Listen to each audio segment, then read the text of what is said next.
नमस्कार, मैं रूपेश श्रीवास्तव। आप देख रहे हैं भारत समाचार। अगर बात की जाए तो उपचुनाव को लेकर के सरगर्मी तेज हो चुकी है। अगर बात की जाए तो इसमें हम मिल्कीपुर क्षेत्र में मौजूद हैं।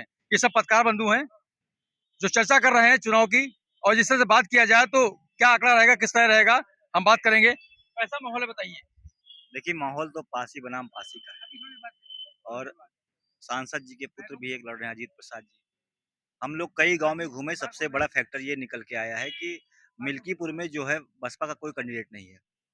तो बसपा का कोर वोटर जो है वो भाजपा की तरफ यानी चंद्रभानु पासवान की ओर जा रहा है। तो कहीं ना कहीं इस मिल्कीपुर चुनाव में भाजपा का पलड़ा भारी नजर आ रहा है। लेकिन अब आने वाली 5 तारीख को या 8 तारीख को जब फैसला आएगा तभी पता चल जाएगा। लेकिन हमारी राय है, क्योंकि हम लोग कई गांव में घूमे हैं, तो जो बसपा का कोर वोटर है वो भाजपा में डाइवर्ट हो रहा है। क्या नाम आपका है? कुशल मिश्रा, किस पेपर से आप हैं? दैनिक भास्कर से। क्या लग रहा है आपको? जिस तरह बात की जाए तो उपचुनाव को लेकर सरगर्मी तेज हो चुकी है। आप भी निकलते हैं, तो क्या लग रहा है आपको? देखिए, मिल्कीपुर में 7 साल लगातार अवधेश प्रसाद, जो कि अब सांसद हो गए हैं, वहाँ विधायक रह चुके हैं। लेकिन जब बात होती है बेरोजगारों की को रोजगार देने की, किसी को कोई रोजगार उन्होंने नहीं दिया, जबकि सपा हमेशा कहती है कि भाजपा ने क्या किया, भाजपा ने क्या किया। दूसरी बात, वहाँ सड़कों की हालत बहुत खराब है।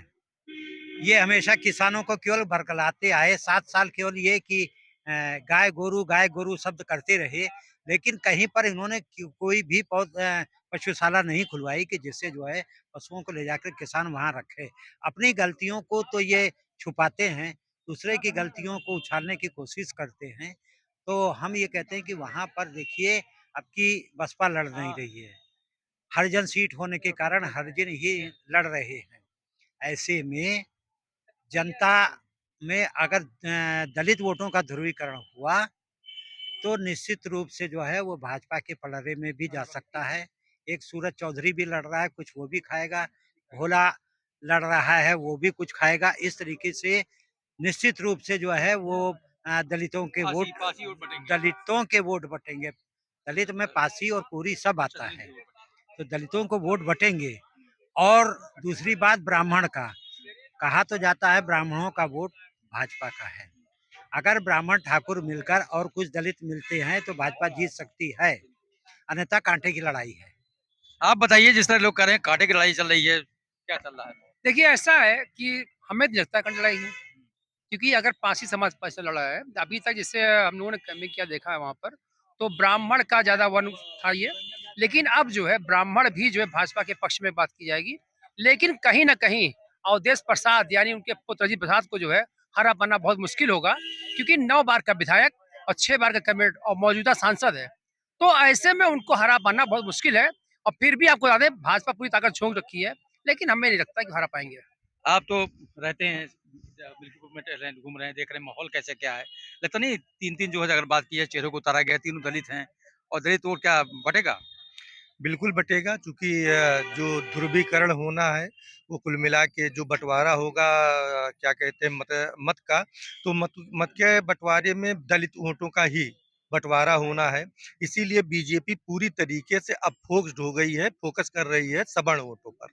बीजेपी चाहती है कि जो ब्राह्मण वोट हैं, क्षत्रिय वोट हैं, वो भले संख्या में दलितों की अपेक्षा, बाकी बैकवर्डों की अपेक्षा कम हो, लेकिन पूरी तरीके से बीजेपी उसका पूरा ध्यान है कि वो सवर्ण वोटों को कलेक्ट कर ले। इसीलिए उसने अभी इंद्र प्रताप तिवारी खब्बू, जो गोसाईगंज विधानसभा के पूर्व विधायक रह चुके हैं, बाकी इस तरीके के चेहरों को वो चुनाव मैदान में उतार चुकी है प्रचार के लिए कि वो जा करके भाजपा के पक्ष में सवर्ण वोटों का ध्रुवीकरण करने में सफलता हासिल करें।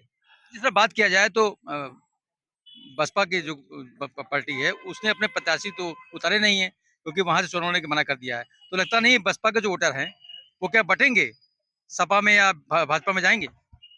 बिल्कुल बटेंगे, चूँकि बसपा का कोई कैंडिडेट नहीं है। अगर कैंडिडेट ना होने की वजह से अब जो दलित वोट हैं, जो उसके कोर वोटर हैं, जो उसका कैडर है बसपा का, वो पूरी तरीके से वो सपा में भी जाएगा, भाजपा में भी जाएगा। अब देखने वाली बात ये है कि कौन कितना जो बसपा के कोर वोटर हैं, उनको अपनी तरफ कौन कितना ज़्यादा ला सकता है। परिवार अगर बात की जाए, लोग कह रहे हैं कि परिवार भी साथ नहीं देगा। अगर पिता जो है सांसद हैं तो लड़का विधायक नहीं बनने देंगे। यह बात तो यह बात तो जब प्रत्याशी घोषित किया सपा ने तभी से उठने लगी। अब सपा के अंदर खाने में भी इस बात की चर्चा हुई, लेकिन सबसे बड़ी समस्या सपा के सामने यह रही कि भाई सपा जो वहाँ पे प्रत्याशी है मिल्कीपुर में, बीजेपी के सामने कोई उतना सशक्त प्रत्याशी सपा का नहीं दिखा जिसको वो लड़ा सकें। इसलिए उनकी मजबूरी भी कही जा सकती है कि उनको अवधेश प्रसाद जो सांसद हैं उनके बेटे अजीत प्रसाद को टिकट देना पड़ा। कितने वोटों से लग रहा है आपको कि जो है आपकी मुकाबला रहेगा? और दोनों प्रत्याशी जो है चुनाव मैदान में हैं, सरगर्मी भी तेज चल रही है, दोनों की नाक की लड़ाई है। तो क्या कहेंगे उसको लेकर के, नाक की लड़ाई लेकर के? देखिए, नाक वाक की कोई लड़ाई नहीं है। उपचुनाव जो है सीधा-सीधा सरकार बाम बनाम आदर्श से होता है। इसमें पूरी सरकार आप देख ही रहे हैं, सरकार जितना पूरी ताकत लगा दी है। तो एक तरफा वोट है। मतलब इसमें बीजेपी जितनी जितनी है। इसमें कोई वो नहीं है कि आपको लगता है कि कोई और अदर पार्टी सब कहना है। उपचुनाव में केवल सरकार की तरफ से ही चुनाव होता है बस। और भी लोग मेरे साथ मौजूद हैं, जिसे देखा जाए तो ये पत्रकार बंधु हैं, यही लोग हैं बकायदा जो है पूरी व्यवस्थाओं को देख रहे हैं। जिस तरह बात की रोज भी अगर बात किया जाए तो क्या लगता है टक्कर किससे मानते हैं आप? देखिए, टक्कर तो हमेशा से भाजपा और सपा की रही है मिल्कीपुर, और जो है बसपा का कैंडिडेट नहीं है, और चंद्रशेखर आज़ाद की पार्टी का जो भी कैंडिडेट है सूरज चौधरी, वो भी कहीं न कहीं सपा का बागी है। तो समाजवादी पार्टी का भी कहीं न कहीं कुछ परसेंटेज वो काटेगा। तो कुल मिलाकर के अगर बसपा का कैंडिडेट नहीं है और सपा का बागी जो प्रत्याशी है आज़ाद समाज पार्टी का, वो भी सपा का वोट काटेगा, तो दोनों का जो है जो फ़ायदा होगा कहीं न कहीं वो भाजपा के प्रत्याशी को होने वाला है। दोनों का फायदा जो है भाजपा के प्रत्याशी का होगा। लेकिन बात की जाए तो 5 फरवरी को मत पड़ेंगे और 8 फरवरी को परिणाम आएंगे। अब देखना यह है कि 8 तारीख को किसके सर पर ताज होगा, ये तो आने वाला समय बताएगा। रूपेश श्रीवास्तव, भारत समाचार, मिल्कीपुर।